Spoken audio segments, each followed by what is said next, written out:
시청자 여러분 안녕하십니까. 지금부터 저렇게 한번 연구를 시작했습니다. 자, 여러분들 잘 아시다시피 어제 말이죠. 이 법사위가 완전히 난장판이 됐잖아요.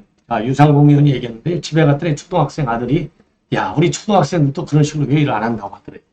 야, 이걸 누가 만들었느냐? 바로 정청래 아니겠습니까? 그래서 오늘 말이죠. 우리 국민의힘에서는 이제 이 윤리위에 제소하기로 최종적으로 방침을 결정했습니다.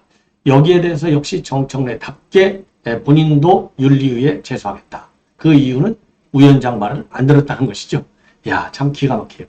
자, 이렇게 해서 이제 어제 법사위에서 말이죠. 이제 최상병 특검법도 하루 만에 어제 그제 딱 통과시켜버리고, 그리고 이제 방송사법 플러스 방송통신위원회 관련 법도 전부 강행 통과시켰어요. 지금 용산이 부글부글고 그러니까 끓지 않을 수 없죠. 자, 그래서 용산과 지금 국회의 대전이 벌어지고 있고요. 또 하나는 지금 뭐냐? 지금 이제 우리 여권의 지금 대권 대표 지금 이제 선거전이 한참 치러지고 있는데 요 상황에서 지금 이제 이 한동훈에 대한 견제가 되게 세게 이루어지고 있는데 그 견제의 맨 앞장선 사람이 누구냐? 바로 여러분도 잘 아시다시피 홍준표죠. 홍준표는 매일매일 한동훈을 때리고 있는데 드디어 말이죠. 오늘 본래 이제 내일이죠. 내일 27일 날 만나자 그랬더니 안 만난다. 딱 얘기를 했습니다. 자, 그런데 이제 오늘 말이죠. 이제 원희룡 후보를 만났어요. 그래서 이 관련 뉴스가 또 완전히 이 매체에 지금 회자가 되고 있어요. 자, 그래서 이러한 내용을 말씀드리겠고, 그리고요. 그리고 이제 오늘 말이죠. 이제 MBC 나가서 유상범 의원은 그래도 풀어야 되지 않겠느냐 이런 얘기를 했다고 하는데, 야, 참 하더라도 물론 뭐 언젠가는 풀어야 되겠죠. 예, 풀어야 되겠는데 풀어야 된다는 말을 너무나 빨리 아무 조건 없이 했다. 청청래를 그렇게 당하고서도 정신 못 차리는 이 유상범이도 보면은요. 자, 참 이런 사람들 국민의힘 의원 어느 누구 하나 예외할 것 없이 참 문제의식이 너무나 박약하다. 이런 생각이 들어요. 예. 자, 그러면 말이죠. 지금 용산 대통령실의 이 분위기를 먼저 말씀을 드리겠는데 요 용산 대통령실의 분위기를 보면은요. 지금 이 동아일보가 맨 먼저 자세하게 보도하고 있어요. 자, 국회가 이제 우리나라의 최고 권력기관이 됐고 그 중에 법사위가 가장 핵심적 역할을 하고 있다. 자, 그러면서 말이죠. 올바르지 않은 행태이고 언젠가는 국민들에게 좋지 않은 결과가 나올 것이다. 야당이 세다고 해도 절차를 지키는 것이 상당히 좋을 텐데 매우 아쉽다. 이렇게 입장문을 내놨습니다. 자, 이 법사위 전체회에서 말이죠. 지난 18일 날 과방위에서 통과된 방송상법하고 그 다음에 이제 방송통신위원회 설치법 개정안 이것이 이제 우리 여당에서는 반발하고 있지만은 야당 단독으로 강행 처리가 됐고 본회의에 넘어갔어요. 그리고 21일에는요. 지금 해병대 특검법 요거를 강행 통과시켰습니다. 12시간 만에 통과시켰어요. 이것도 문제가 굉장히 많았잖아요. 자, 그리고요. 22대 국회 들어와서 민당이 다시 발의한 법안들 그러니까 윤 대통령이 거부권 행사해서 폐기된 법안들을 전부 꺼내놓고 있는데 그 중에 하나가 지금 방송3법 이거를 통과시킨 것이고요. 그리고 양국관리법과 노란봉투법 그리고 김여사 종합특검법 이런 법안들을 전부 입법 독재하려고 생각하고 있는 것이죠. 자, 그럼에도 그래서 지금 이제 야당에서는 이거 대책이 없다. 거부권밖에 없지 않느냐. 예, 이런 걸 지금 거론하고 있는 것이고 이미 윤 대통령도 말이죠. 요거는 거부권 가지고 행사할 수밖에 없다. 예, 요런 얘기를 한 바 있어서 지금 이제 이렇게 무리하게 입법 강행을 할 경우에는 결국 거부권 행사밖에는 방법이 없지 않느냐. 왜냐하면 뭐 국회라는 데가 결국 수싸움하는 데 아니겠습니까? 참 그래서 말로만 큰일 난 게 아니라 진짜로 큰일 나는 현실이 지금 벌어지고 있어요. 자, 그래서 대통령실 입장도 말이죠. 대응하는 것이 사실상 불가능하지 않느냐. 민주당은 목표를 향해서 좌우공연하지 않고 가겠다는 것이다. 이 목표가 뭐래요? 결국은 탄핵 개헌, 조기 하야 이거지 않습니까? 요거 반드시 역풍을 맞을 것이고 그리고 쥐레가 터질 시간이 이제 점점 더 가까운 것이 아니냐 이렇게 생각이 듭니다. 자, 그리고 말이죠. 지금 이제 보도에 따르면은 우리 이제 국민의힘은요 최종적으로 이 정청래에 관해서 이제 윤리의 제소를 한다 이렇게 입장을 발표했습니다. 자, 그런데 그러니까요 지금 이제 정청래는 여기에 대해서 강력히 반발하고 거꾸로 본인도 본인의 의사진행을 방해한 국민의힘 의원들을 갖다가 윤리위에 제소하고 법대로 진행하겠다. 그래서 국회 선진화법에 따라서 고발까지 하겠다. 이렇게 강공으로 나오고 있어요. 자, 이게 뭐냐. 이제 유상범하고 이제 본격적으로 이제 어제 엊그제 이제 설전이 벌어졌지 않습니까? 그러면서 말이죠. 위원장인 내가 그렇게 생각한다는데 어디서 그런 버릇을 배웠느냐. 토달지 말고 사과하라. 이렇게 해서 참석한 증인들한테요. 10분간 회의장 밖으로 내쫓기까지 했어요. 자, 아주 고압적인 갑질을 한 거가 되겠죠. 자, 그래서 이제 우리 국민의힘에서는요. 이거는 눈살을 찌푸리게 하는 법사위 고압적 태도, 분노를 금할 수 없다. 그래서 정청래를 윤리위에 제소하겠다. 예, 이렇게 입장을 밝혔습니다. 자, 이러니까요. 정청래가 이제 바로 뭐냐? 오늘 입장문을 냈습니다. 다 내서요.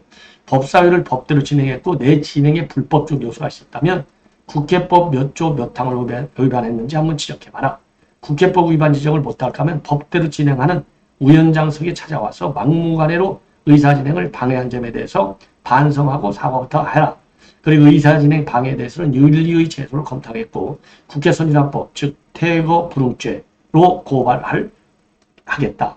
사과하지 않으면 앞으로 뜨거운 맛을 보여주겠다. 야, 참 이 겁대가리가 없어요. 이 국민을 참 유권자를 참 우습게 하는 이 정청래 반드시 역풍이 불도록 해야 될 것이 아닌가. 자, 그러면 이 설전 관련 자료를 여러분께 보여드리도록 하겠고요. 그 내용을 조금만 더 자세히 말씀을 드리겠는데, 자, 이렇게 해서 이제 설전이 시작된 거예요. 바로 이제 이렇게 둘이서 설전이 시작되게 되는 것은 바로 뭐냐? 지금 이제 야당은 간사가 다 있지만은 여당은 우리 이제 여당이 이제 국회에 늦게 등원했잖아요. 그러다 보니까 여당 간사가 선임이 되지 않았어요. 사보임이 이루어지지 않은 거예요. 그러니까 본회의 들어가기 전에 여당 간사 선임을 먼저 얘기해야 될 것이 아니냐. 그러니까 누가 너희들 보러 늦게 오래? 우리는 다 절차 끝났어. 그러면서 의사 진행을 강행했어요. 이러면서 이제 설전이 벌어지기 시작한 겁니다.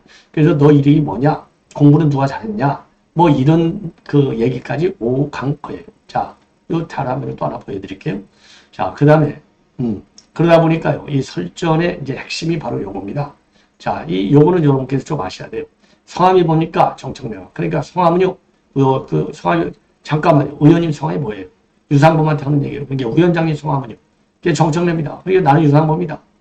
들어가세요. 그러니까 어디로 들어간 말이냐? 이러면서 조롱과 폭소, 고성이 난무한 겁니다. 그러니까 본인 자리로 들어가란 말이야. 이렇게 또 나온 거예요. 그리고 이제 또 중간에 말이죠. 정청래가 제가 재량으로 하는 것도 다 이유가 있다. 그게 뭐냐? 국회법대로 한다. 그러니까 유상범이가 그렇게 법을 좋아하냐? 상대방을 좀 배려하라. 예, 위원장 마음대로 정리하고 재개하고 싶으면 마음대로 재개하면 이게 되겠느냐? 그러니까 정청래가 다 국회법대로 하는 거다. 그러니까 지금 유상범이가 그러는 거예요. 정청래 당신은 지금 국회법 위에 있다. 그러니까 정청래가 공부 좀 하라. 이렇게 쏘아붙이니까요. 유상범이 공부는 내가 좀 더 잘하지 않았느냐. 그러니까 이제 정청래는 건국대학 올라왔고 유상범이는 사법시험 공부했잖아요. 서울대에서. 그러니까 이 자기가 공부를 잘했다. 이러면서 난장판이 벌어진 거예요. 자, 요거 이제 이 동영상까지도 떴어요. 이 보도 매체로 이거 한번 보십시오. 참 기가 막히죠. 예, 공부는 제가 더 낫죠. 잘하는 사람이 이래요. 참 이거, 자, 그래서 말이죠. 이걸 보면 참 이 기가 막힌 현상인데, 유상범 의원이 지금 이제 얘기를 한 걸 보면 말이죠. 유상범 의원이 이제 그 집에 있는 자기 초등학생이 있는 모양인데, 집에 들어갔더니 아들이 초등학생들도 요새는 그렇게 회의를 안 하겠다라는 말을 하더라. 그럴 정도로 뉴스가 됐다. 굉장히 많이 안타깝고, 이제는 뭐 풀어야 되지 않겠느냐. 예, 이런 입장을 내놨습니다. 자, 그리고 말이죠. 첫 만남부터 국민들께 개그 콘서트를 보여주는 연습을 했는데, 나이도 다들 먹을 만큼 먹었고, 국민의 대표라는 국회의원의 모습으로 적절하지 않았으니 서로 풀면서 제대로 진행을 해야 되지 않겠느냐. 이렇게 입장을 내놨습니다. 자, 이거 법사위 난장판 된 거 정말 창피한 것이죠. 예. 자, 이 정도로 이제 말씀을 드리고요. 이번에는 이제 여론조사 내용을 말씀을 드리겠는데, 자, 여론조사는 말이죠. 이 조원 CNI에서 여론조사를 실시했어요. 6월 22일하고 23일, 24일. 그러니까 주말하고 월요일까지 여론조사를 실시를 했습니다. 요걸 했더니 말이죠. 야, 좀 대단합니다. 이거 뭐 한동훈을 그렇게 지금 이 모든 후보들이 1대3으로 견제하고 있는데도 지지율이 아주 상당히 솔리드하게 단단하게 지금 흔들리지 않는 이런 상황이 나오고 있는 것 같아요. 그래서 지금 이거를 제가 이제 도표는 천천히 보여드리도록 하겠고요. 전체 국민을 대상으로 볼 때 한동훈은 32.2, 원희룡이 11.1, 나경원 10.4, 윤상현은 6. 그 다음에 국민의힘 지지층을 대상으로 하면 한동훈은 63, 원희룡은 18.1, 그리고 나경원은 8.3, 윤상현은 3.1. 자, 그래서 이거를 보면은요, 지금 국민, 일반 민심은 20%, 그리고 이제 당심을 80% 이렇게 반영하게 돼 있잖아요. 그러니까 당신도 2등인 원희룡에 비해서 한 뭐 3.5배 정도 높아요. 18.1대 63. 그리고 이제 민심에서는 원희룡 대 11.1대 한동훈 32.2. 그래서 한 3배 정도나 압도적으로 높습니다. 그리고 이제 보수층을 보면 한동훈이가 48.6, 원희룡이가 18.2, 나경원 8.5, 윤상현 4.4. 그리고 중도층에서 보면 한동훈은 27.9, 원희룡 9.6, 나경원 12.5, 윤상현 7.8. 그리고 무당층에서 보면 한동훈 27.8, 27.3, 그리고 원희룡은 9.2, 나경원은 8.9, 윤상현 2.9. 그리고요, 윤석열 대통령을 긍정평가하는 층에서도 한동훈은 62.9, 원희룡은 21.2, 나경원 8, 윤상현 2.8이 되겠습니다. 자, 그래서요, 전체 국민 보수층, 중도층, 무당층, 윤석열 대통령의 긍정평가점 할 것 없이 자, 한동훈 위원장이, 한동훈이가 말이죠, 최소 3배 이상의 편차로 지금 압도적이다. 요게 이제 여론조사 결과가 되겠습니다. 제일 따끈따끈한 여론조사가 아닌가, 이렇게 생각이 드는데요.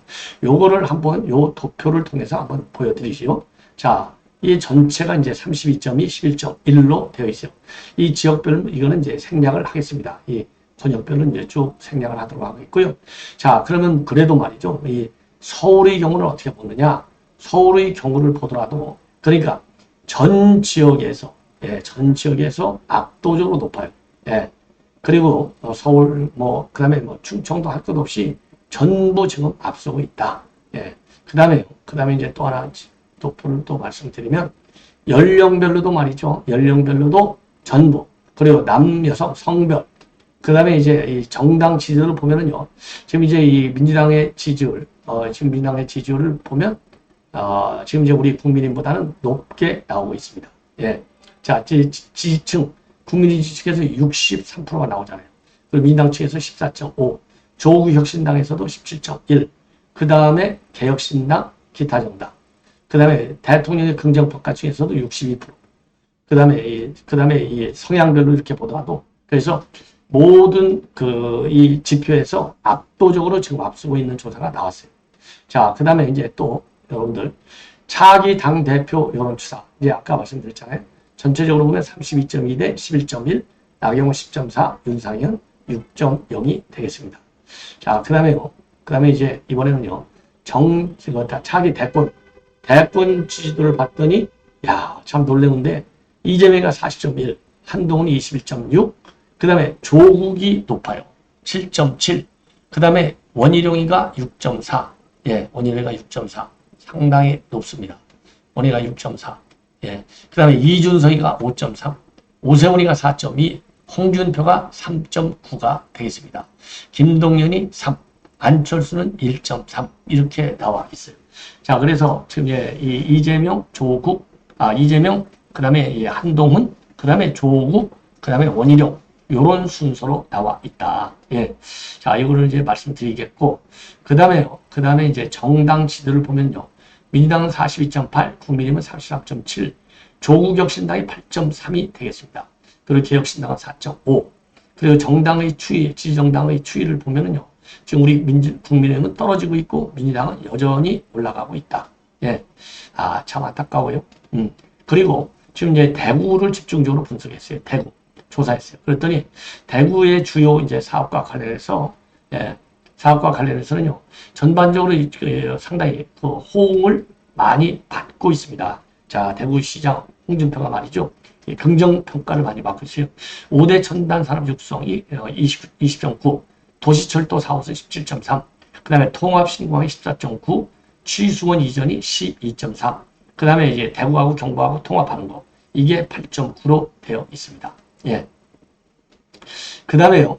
그 다음에 시장이 잘 하느냐, 못하느냐. 이거와 관련해서 지금 이제 지역의 수건 사업을 해결하기 위해서 대체로 잘하고 있다. 이거가 이제 상당히 높아요. 예. 상당히 높아. 그게 이제, 매우 노력은 매우 노력한다. 23.8. 대체로 노력한다가 27.8입니다. 예, 높고요. 그 다음에 이제 이 중앙정치에 대해서 의견을 개진하는 거. 대구 시민들 상당히 높습니다. 중앙정치 의견을 개진하는 것이 매우 필요하다가 32.7, 대체로 필요하다가 22.0 해서 긍정평가가 54.7이나 되고, 그 다음에 필요 없다는 39.1. 예, 이렇게 보고 있습니다. 필요하다가 54.7, 필요 없다가 39.1. 그리고 대구 군공항을 이전하는 거. 이전하는 게 좋다가 62.7, 안 좋다가 31.7이 되겠습니다. 예. 자, 그 다음에요. 대구 지역에서의 지지별 정당도를 보면 국민의힘이 51.8, 예. 그 다음에 민주당이 22.4, 조국혁신당이 5.7, 개혁신당이 3.5가 되겠습니다. 자, 이렇게 해서 말이죠. 지금 이제 여론조사 내용을 말씀드렸고, 자, 원희룡을 오늘 이제 홍준표가 만났습니다. 자, 그래서 대구 지역에서 이제 왜 그러느냐. 지금 이번에 이제 당심이 80%인데요. 당원 비중이 이 영남 지역에 무려 40%나 이 영남 지역 당원들이 압도적으로 많아요. 그러다 보니까 이 당권 주자들이 영남 지역을 소홀히 할 수 없는 상황이 되는 것이죠. 예. 그래서 본격적으로 영남 지역에 지금 모두 몰려가고 있는 상황이 되고 있다. 예. 이렇게 보시면 될 것 같습니다. 자, 그래서 이러한 가운데 말이죠. 오늘 이 홍준표가 원희룡을 만나서 출마해 주셔서 굉장히 참 고맙다. 이런 얘기를 했다고 그러고요. 그리고 이제 한동훈은 안 만나겠다고 그랬잖아요. 일정을 핑계로 해서. 이거에 대해서 한동훈은 본인이 만나고 싶다고 하니까 이제 만나기가 어렵지 않느냐. 이렇게 지금 아주 좀 서운한 반응을 보이고 있고. 자, 홍준표가 말이죠. 오늘 또 지금 이제 이 한동훈에 대해서 직격탄을 날리고 있습니다. 총선 패배 주범에게 줄서는 행태들이 참 가관이다. 당원과 국민은 바보가 아니고 오세훈 같은 미남이 셀카 찍으면 이해가 가지만 너는 미남도 아니면서 왜 맨날 셀카만 찍고 다니느냐. 이렇게 직격하는 내용이 되겠죠. 그리고 여당 대표의 첫 족보는 정권과의 동행이고 재집권의 기반을 마련하는 데 있다. 그리고 출발부터 어설픈 판단으로 어깃장이나 놓고 공천해준 사람이나 윽박질로 출생을 할 때는 정치를 잘못 배워도 한참 잘못 배운 것이다. 자, 이거는요, 결국은 이제 차장병 특검을 하는 거에 대한 이 비판의 발언이 되겠습니다. 그리고 지난 4월 때부터 지금 이제 홍준표의 경우에는요, 전략도 없고 메시지도 없고 오로지 철부지 정치 초년생하다가 셀카 찍으면서 나홀로 대권놀이 난 것이다. 이렇게 비판하고 있어요. 그래서 갈수록 비판의 강도는 굉장히 지금 커지고 있다. 예, 이렇게 판단이 되는 대목이 되겠습니다. 자, 그래서 이 홍준표 시장의 이러한 이 비판은 어마어마하지요. 예, 자, 이러다 보니까 말이죠. 지금 조금 전도 말씀드린 대로 이제 한동훈 팬덤이 굉장히 세잖아요. 이 한동훈이 팬덤이 세다 보니까 지지율이 꺾이지가 않고 이렇게 아주 굉장히 견고하게 지금 작동이 되는 것이 아닌가 이렇게 생각이 듭니다. 자, 그래서 말이죠. 지금 이제 이 한동훈의 팬덤이 말이죠. 선거운동의 수칙을 만들면서 적극적인 지원 활동에 돌입했다. 예, 그래서 새로운 변수로 되고 있다는 겁니다. 그래서 이미 말이죠. 이 팬카페 위드훈이의 책임당원 인증 게시판 26일 오전 10시 기준으로서 613개의 게시글이 게재됐다고 합니다. 그래서 게시글 상당수는 당비를 매달 1,000원씩 1년 중에 3개월 이상 납부해서 당내 선거 투표권을 갖는 차검 당원이 됐다. 이런 인증글이 올라와 있다고 합니다. 그리고 이 책임당원 인증 게시판에도 이 한 후보가 국회 앞 대산 빌딩에 캠프를 꾸린 날 처음 개설이 됐어요. 책임당원 인증 게시판에도. 그래서 지금 25일 날 팬카페 운영진은 이런 공식을 통해서 반드시 4명의 이름을 외워라. 당대표 한동훈, 최고위원 장동혁, 박정훈, 그 다음에는 청년 최고위원 진종호, 요 이름을 외워라. 예, 이거는 이제 7월 19일부터 시작되는 모바일 투표를 독려하기 위한 그런 상황이 아닌가. 그래서 이 팬카페 운영진도 말이죠. 지난 20일 날 이 참여 수칙을 자체적으로 만들어서 공지에 글을 올렸다고 합니다. 그래서 이 한동훈이가 만약에 1차에서 50%를 뛰어넘는 압도적 승리를 얻지 못하면은 이거는 한 후보 문제가 아닌 우이드군이 책임이다. 그래서 댓글을 작성하고 부적합한 기사에 관해서는 신고를 하고 그리고 책임 당원을 설득하라. 예. 그리고 하루 1시간만이라도 한 후보를 위해서 활동하자. 이런 당부의 글을 올렸다고 합니다. 그리고 일부 회원은요. 한 후보 출마 선언 다음 날인 지난 24일 날 전당대회 관련 모바일 ARS 투표 일정을 담은 응원 포스터도 만들어서 지금 공유를 하고 있다고 합니다. 자, 그런데 이게 꼭 긍정적 영향이 있는 것은 아니고 부정적 영향이 있을 수 있다는 우려도 나온다고 합니다. 왜냐? 당심을 왜곡하고 다른 후보에 대한 무분별한 공격으로 이어질 경우 이거 개딸하고 비슷하게 이제 상당히 부정적 영향을 배제할 수 없다는 것이죠. 예. 자, 그래서 이러한 저희 팬덤 굉장히 중요하고 우리 보수 정치권에서는 거의 유일하게 팬덤을 운영하고 있고, 예, 팬덤이 이제 거의 지금 10만 명 육박한다 이런 보도가 나오고 있지 않습니까? 그러니까요, 국민의힘 책임당원이 80명 안팎인데 오이드훈이 이 팬에 10만 명 가까이 돼 어마어마한 것이죠. 예, 그래서 지금 일각에서도 말이죠, 이런 우려도 함께 제기되고 있다는 점을 오이드훈 운영진들 그리고 이제 팬카페 이 팬덤들 참고하시면 굉장히 좋을 것 같아요. 자, 시청자 여러분 이렇게 해서 본 방송은 마치도록 하겠습니다. 대단히 고맙습니다.